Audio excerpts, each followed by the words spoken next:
Iginiit ni Alliance of Concerned Teachers sa Party List Representative Antonio Tino na hindi dapat gamitin ang issue ng flood control projects anomalies para kalimutan o pag-ipagsawalang bahala ang mga kinasasangkutang issue ng korupsyon laban kay Vice President Sara Duterte. Sa panayam sa Arangkada Balita, sinabi ni Tino na ang pahayag ni nabota sa Congressman Toby Tiangco na hindi niya susuportahan ng impeachment hanggat walang nahuhuling big fish sa flood control projects anomalies ay isang obvious na linya ng mga taga-suporta ng pangalawang Pangulo. Sabi pa ni Tino na basta sangkot sa anay pagwaldas sa public funds ay hindi dapat makalimutan at dapat na pagbayaran.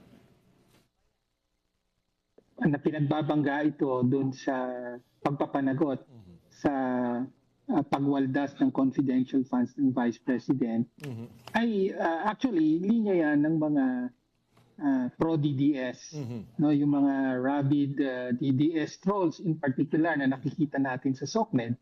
Yan ang paulit-ulit na sinasabi dyan, di ba, ng mga bayaran na SOCMED trolls ng DDS. Sabi nila ay, bakit sinisingil nyo pa tong confidential funds kami? Nandyan yung flood control issue.